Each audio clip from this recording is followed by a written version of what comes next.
Welcome to Tapped In. This is Dave Figueroa-Martinez of DFM Coaching, and today we're going to be doing a breakdown of Mount. Mount is one of my favorite positions to play.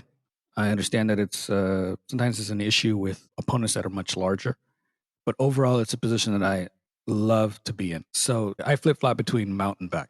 Back gives me a couple of attacks that maybe Mount does not, but I can switch between the two depending on what's going on. Mount for me is a position of control far before I ever start mounting any form of attacks. Beginners will often rush through Mount because they feel like they need to capitalize on something really fast. Mount is not a position that you need to rush through. It's not a position that you want to skip steps in order to get an isolation of the arms or a choke or a submission of some kind. Mount is the position that I will cook you in for as long as I need. I'm not in a rush. The real controls make your opponent will carry your weight and they'll have to fight through discomfort and waste energy. That's what I want in my mount, first and foremost. The submissions will come later. We do not need to rush from like side to step over or to slide the knee, get into mount and feel like we need to get something right away. That's not the purpose. The purpose for me, any top position for that matter, but mount specifically, is to cook you. It's to make you fight, to make you mentally withdraw, and then to let you give me what I'd like. And I word it that way specifically because that's in essence what's going to end up happening. When I get to mount, the first thing I do is I widen my knees. I don't want my knees to pull or to hug the rib cage. I feel like anytime I rub or I bring my knees together, the space on the mat gets narrower and I'm more easily rolled to the left or the right. What I want is to widen my knees. The knees being wide also give me a second aspect to this entire thing, which is my hips drop a little further onto my opponent. You can argue whether you want to have a high mount or a traditional mount. These are completely up to you. I sometimes play with a high mount, but typically I'm very traditional with the mount itself. High mount will give you less, you'll be less susceptible to what the hips are doing. Like the hips won't be able to buck you as much. Regular mount, maybe I deal with the hips, but I have workarounds where the hips don't really bother me all that much. Again, this is a control position. Submissions will come later. The things that I want to create are low hips, low meaning onto the body, and I want my chest on top of their chest / on top of their face.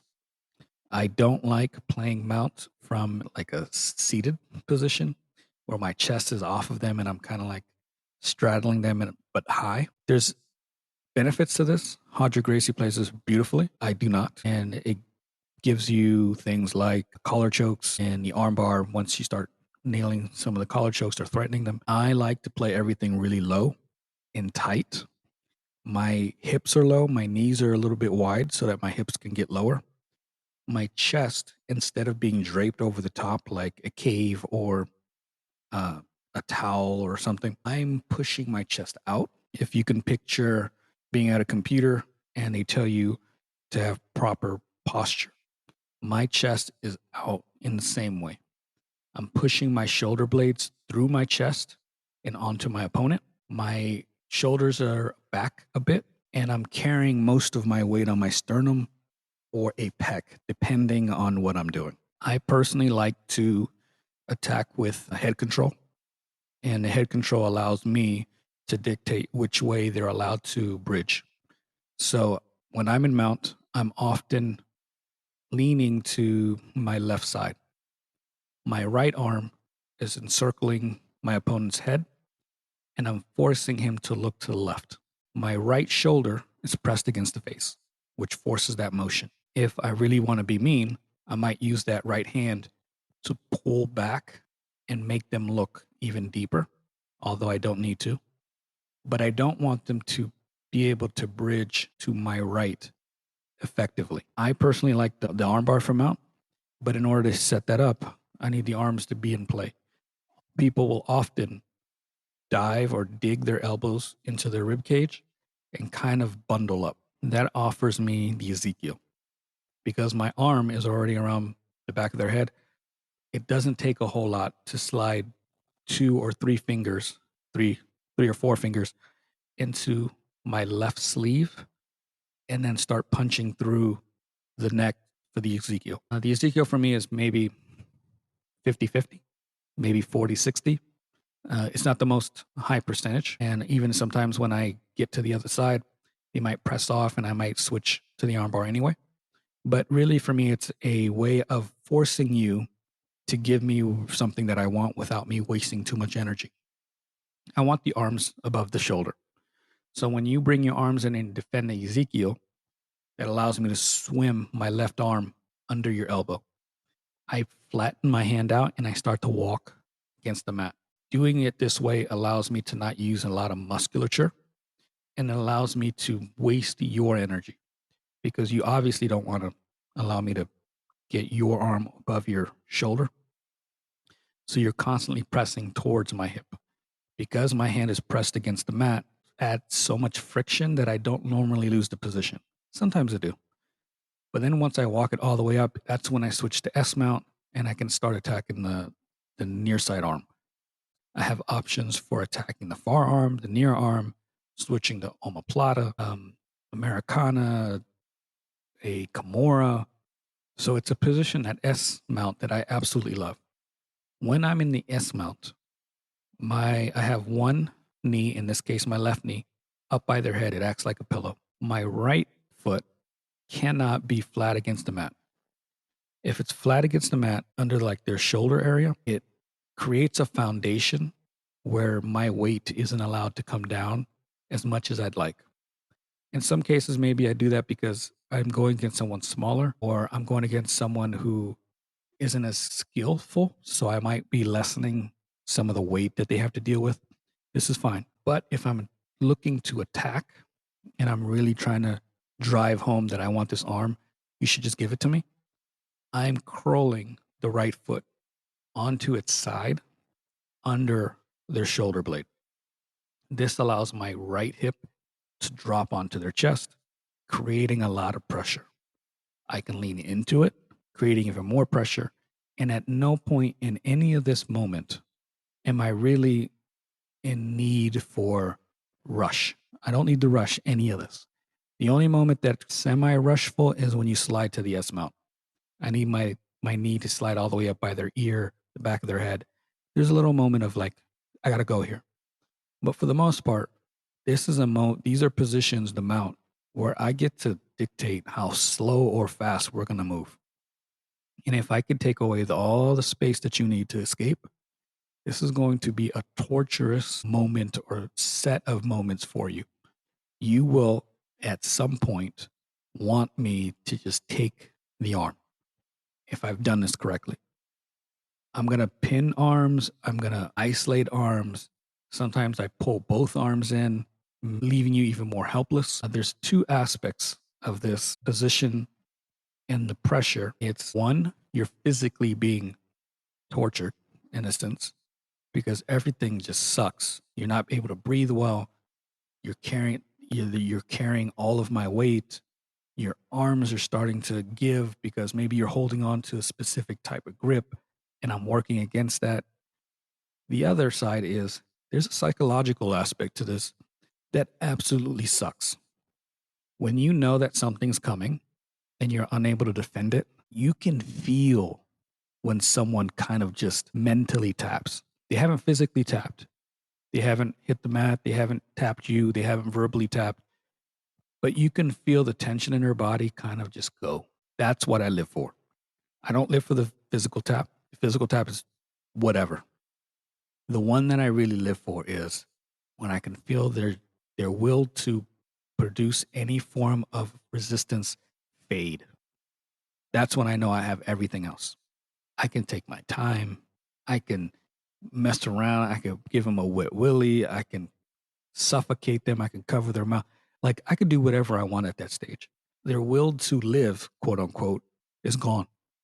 So they don't defend very well. They don't defend accurately. They sometimes maybe they throw out a Hail Mary and it's just the silliest thing that you need to do, but you did it because at that stage you've mentally broken and there's nothing else that you feel like you can do. So you just do whatever because you feel like the inevitable was there. And it is, but there's still things that could be done. In the course of mount, in attacking from mount, everything is done in small stages, small, tiny adjustments. I don't need to create these giant sweeping motions. Everything's tiny. The weight shifts, but it does not come off the body. The weight or the angle changes, but the weight is almost always there. These tiny adjustments allow me to continue to punish you without letting you get a full breath of air. When you can't get a full breath of air, that compounds throughout the entire technique. So when I'm going from isolating the arm to S to securing both arms to sliding my leg over your head, and maybe even staying on top of you to finish the armbar or falling back, none of it changes the amount of weight that I'm making you carry. And by the end of it, you're gasping or you're running on fumes that you're not able to mount a healthy comeback or a healthy defense. Small movements are going to be key in all these motions, anything from top. We do not need large transitions that take the weight off, large transitions that create holes or windows for your opponent to escape from.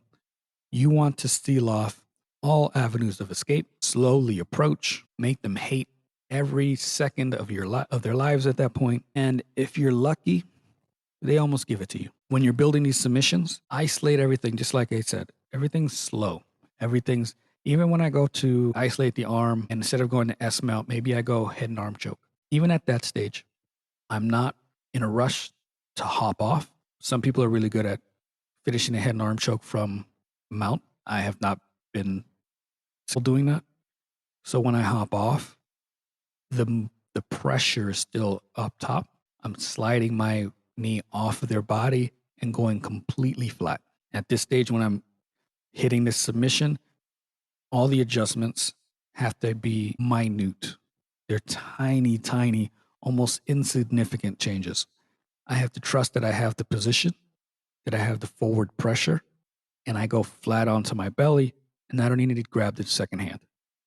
I just palm the mat, keep that steady, and then I start to move slowly in clockwise motions as I flex my bicep and my shoulder, and I have the faith that the choke will work. If I miss it, I come back up. We start taking it back. We haven't lost the position necessarily, but everything has to be small and calculated. Nothing, give your opponent no avenues of escape. Nothing large, no windows to jump through. You make them bake in that terrible pressure until they give you what you want. Mental shift. Think, suffocate, then submit. Just kind of like I mentioned. Mentally train yourself to enjoy the control process. Control is like fundamentals that people kind of just throw out. They don't spend a ton of time there, and they want the submission. The submission is the prize for everyone. Think of it as the prize will be more of a cherry on top. And the submission, quote unquote, is really the fact that they can't move, the fact that you're punishing them, the fact that you're torturing them. And I know it sounds bad. It sounds terrible. I understand. Maybe I'm a deviant. Maybe I just enjoy messing with people. I don't know. But in jiu-jitsu terms, you want them to bake. You want that control to be everything. If you can control someone, and if you're on the street, if you're trying to control someone who's mentally ill or someone who's trying to attack you, the submissions are going to hurt people. Submissions can put people out. And in some cases, you want that. But the submissions keep you safe. They keep you in the top dominant positions. They keep the arms isolated. It's hard to hurt you if it's one-on-one. If it's just jiu-jitsu, it's hard to escape. You're attacking them physically, emotionally, psychologically. Like, enjoy that process. There's absolutely nothing better. The submissions, whatever. I love when I can just, like I mentioned, I get that moment where they mentally just give. That's my win. And then I move on to whatever I want to do. Think of mount like slowly sinking someone into quicksand, slow moving avalanche. Let them struggle, let them sink deeper. This is just a phase where you get to understand the entire picture. When I was working mount as a brown belt, I lost this position quite a bit. I would get there, I'd get reversed, or they would sneak away into half or some other position. And this ended up being that position that I studied for a really long time. And I wanted to just dominate this. And it allowed me to understand all the possibility, the variables for escapes, and the process of shutting those off or opening them up for someone simply to close the door later or to transition to something else. Like sometimes I allow people to turn when I'm S and just to take the back. But I created that avenue escape. I gave them that rope to allow them to out of the quicksand, only to cut it off later and develop some other form of torture. So really change the way you're approaching these top positions, specifically mount. Think of it as slow. Think of it as pressure. Think of it in ways of torture someone, and then ultimately get to submission. Submission is last. It's cherry on the sundae. It is not your immediate goal. Your goal is to understand how to control people, gas them the fuck out, and then enjoy the spoils later. I hope you enjoyed this. I plan on doing a couple of other positional breakdowns. I think it helped. I think it can help some people kind of really understand the positions more instead of looking at them as just singular moments, and really the minor moments that encompass the overall picture. If you have any questions, please hit me up, DFM099 on Instagram or Threads. If you'd like to work with me, I do private lessons, workshops, and classes on here or there. Love to hear from you. Again, any questions, and let me know. Thank you.